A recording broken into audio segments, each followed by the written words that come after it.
Good afternoon, Suzyn. How are you? Well, I'm great. How are you guys? We're doing well. Looking forward to baseball tomorrow, Suzyn. Yeah, I hope so. I hope it's not going to rain or snow or something. But you know what? I was just watching. They played opening day from 1996, which was in a driving snowstorm, and that year turned out pretty well. So that's okay. Well, and of course, Suzyn, I don't know how many people know this, but you have the legendary weather app. You are the one who people go to on the beat to determine whether or not the weather is going to come and affect the game. Okay, Suzyn, let's start here. A fill in the blank question. The person who has looked best in spring to you was who? Do you want a pitcher or do you want a player? Artist choice. Okay, a pitcher, obviously, a couple of people. Garrett Cole. And Lucas Litke, who I guess is sitting there waiting to see if he's on the roster, quite spectacular. As a hitter, you're going to laugh. Brett Gardner and Giancarlo Stanton. Do you think Stanton finally unlocked it last year in, healthy, obviously, Suzyn, but what about Stanton this year? Unbelievable last year with all the home runs in the postseason. Expectations for Giancarlo this year as long as he stays healthy. Well, Moose, it's not the home runs that impressed me just watching him. It's that, and he's always been able to do this. His problem is staying healthy, as we know. So far, so good. It's March 31st, yeah.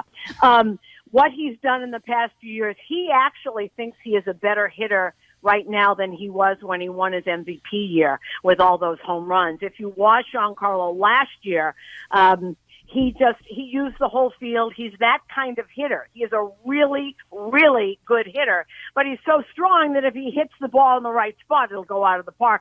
I know home runs are very impressive. I know. I am more impressed with a guy that can hit a double and get a run in instead of striking out, and a guy that knows how to use the entire field, because everyone will always hit mistake pitches and they'll go out of the park. I just loved how he looked. He was using the whole field. He did it on purpose. I watched him trying to get everything going to right, going to center, and then he'd pull when it went in instead of just waiting for it to come in and be a called third strike. He was turning on those balls. I think he looked terrific in spring.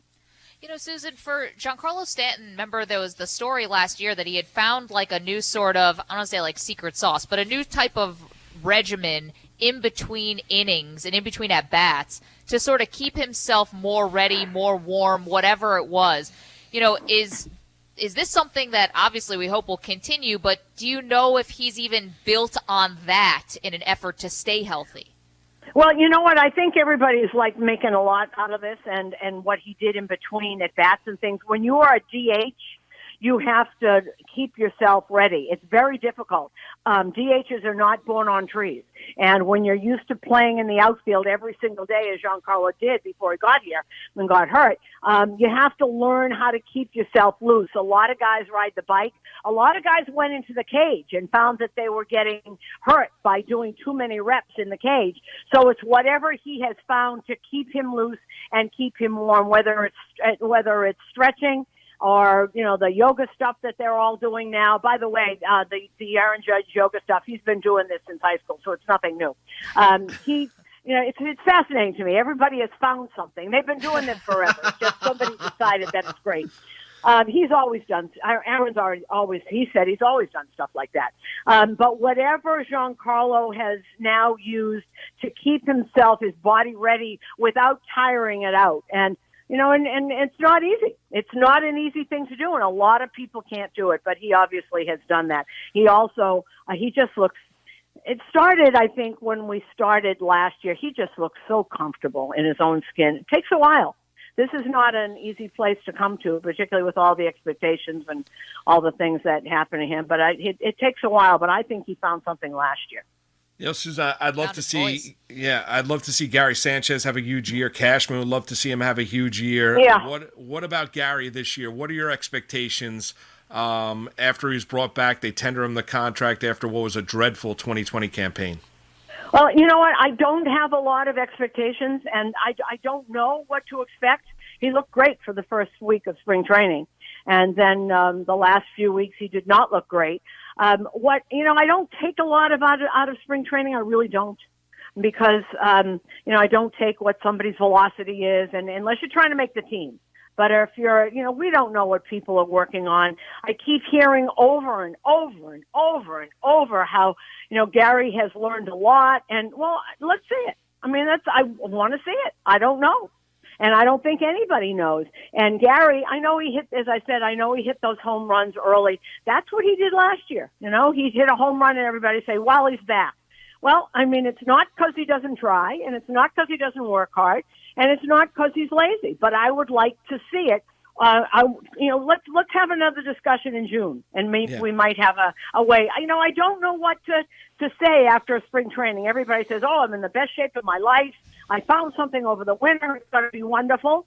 And then pretty much you are what you are, right? You are what you are.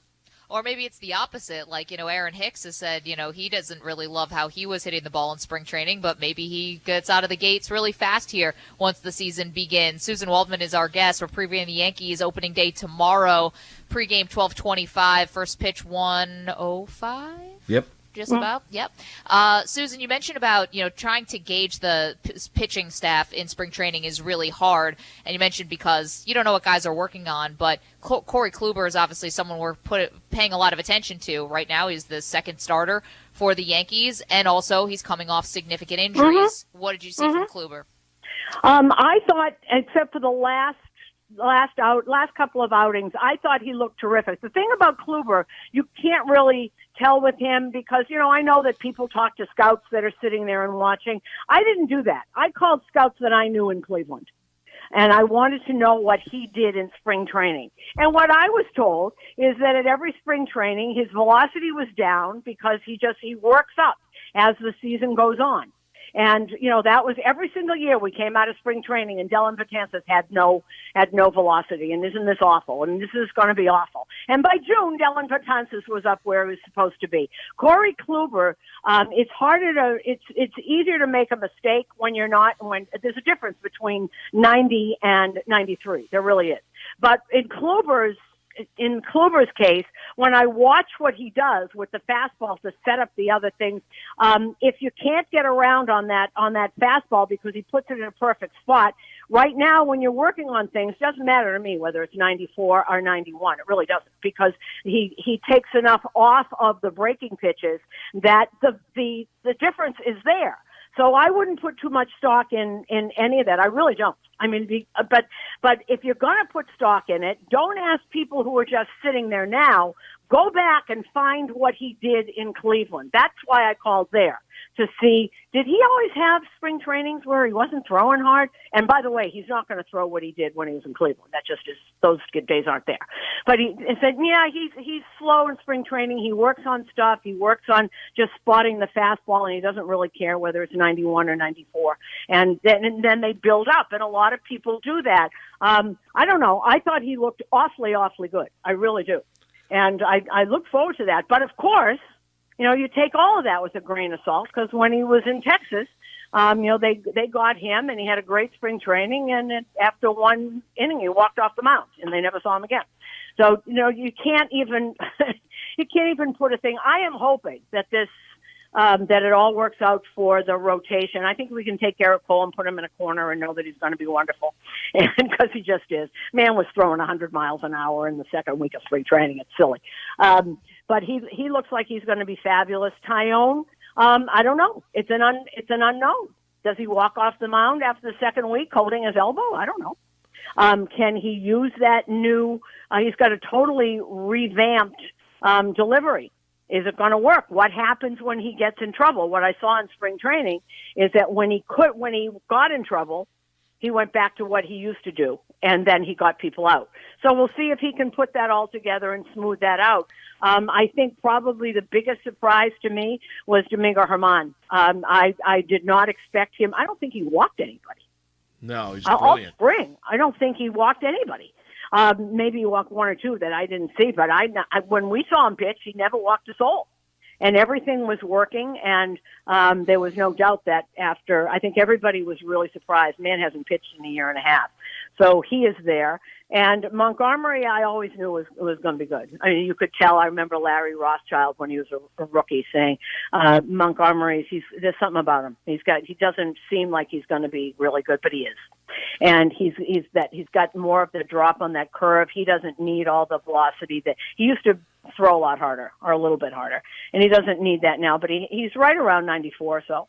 And that's fine. And then you have the breaking pitch and stuff, and he looks really, really sharp to me also. But it's spring training, and I've learned long ago, unless you're trying to make the team, I don't really take results. Aaron Hicks, by the way, I think last year that he was talking about that he didn't feel well and stuff. Don't forget, he was coming back from Tommy John, and it was never really healed right all year. He could feel it I think it was from the left side. He felt it all year. I can't remember, but but he didn't feel right on one side at all. This year, actually, the last game he played, it was after he said, "I don't feel like I did well." He did very well that game.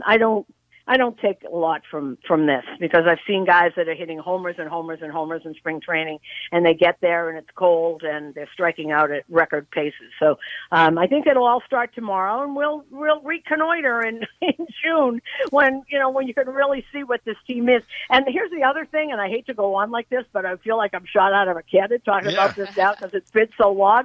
One of the things about the New York Yankees, if it doesn't work, they'll go get somebody else. That's true. You're right about that, right? Suzyn. And how many times have we in June, the team is totally different. Fair. One of those things, Suzyn, what about the bullpen? It used to be an embarrassment of riches with the power arms that they had in the bullpen. Now with the Britton injury, you've got Green, you've got Aroldis, you've got O'Day. What about the complexion, the makeup of that bullpen just to start the season? Well, here's the interesting thing about this. Don't forget, you're not going to have Chapman for the first 2 games of the year. Yep. And Chapman's results with the splitter that he's got now. So he's got 3 pitches now. He's got the fastball. Well, I give Chapman a lot of credit. He knows he's, 100 miles an hour for guys coming out of the bullpen is nothing now. Nothing. He's just normal. So guys can get around on that. Clint Frazier once said to me that I was getting around on 98-mile-an-hour fastballs when I was in high school. That's how, they know how to do that. So the fastball doesn't work the same. And the slider he has sometimes trouble with, but that splitter is terrific. And he's working on that. And if that works, he's going to be a better pitcher. I think the keys right now without Britton, and you don't know when Britton is coming back. You really don't. I mean, whatever. There are they are lucky that they got Darren O'Day. He is great in every single way. And Zach Britton was the leader in that bullpen. And you need somebody in there that is the leader. Mariano was a leader for 17 years. He sat there and everybody did what Mariano told him to do. And then David Robertson was that leader. And now it's Britton. And he's gone. So Darren O'Day, who, by the way, taught Zach Britton how to be a reliever, has already made an impression on Chad Green, who Dylan Betances once says had the best stuff of anybody in the pen. So they're going to lean on Green a lot and O'Day, and they're going to match up a lot. I saw that Justin Wilson was throwing a bullpen today, so I know he's going to start on the injured list, but he's not far away either. And then they're going to have to rely on some of these kids, that's all. I mean, they'll have to do that until Britton get back. Britton, trust me, that's a big loss. That's a really, really big loss in so many ways, not just because he's brilliant out there, but it's a big loss for now. Definitely. Zach Britton, player rep. I mean, definitely a loud voice, I think, in the clubhouse, too. Last one for me, Suzyn. It's about, you mentioned Frazier and saying he was getting around on 98 miles an hour in high school, which is kind of mind-blowing. But expectations for him this season are what? Well, they're going to be very big, and we'll have to see what he does. I think that, he's been given this job, and for a lot of fans and a lot of people, it's time. It really is, and we will have to see. I don't know. Is he going to be, is he going to get a little too amped up and run into a wall, or is he going to get a little too amped up and look at a pitch and want to put it, into the Bronx courthouse and strike out? Those are things that he's got to learn how to do. I think one of the things that he's got going for him is the way people treat him in that clubhouse. Brett Gardner is a great stabilizing force for an awful lot of people. And, Clint Frazier, this is his chance. He's been talking about how he deserves to play for 3 years now. And there's no distractions. He had a whole year with no fans and no media talking to him. And he showed that he could play and was given the job in spring training. Had an early good spring, did not finish very strong, hitting-wise, but I don't take a lot out of that. And, I'm sure he's putting a lot of expectations on himself. Listen, he's got so much talent. We know that. We know that he's got an awful lot of talent, and and hopefully that he'll be able to put it all together and keep it all together. Suzyn, last one would be on Bruce. You think he can hold the fort at first until Voit, who you feel bad for, he's been banged up every single year, but until Voit comes back and rejoins this team? Oh, of course he can. I mean, Luke Voit is a wonderful player, but he's not exactly Don Mattingly over there.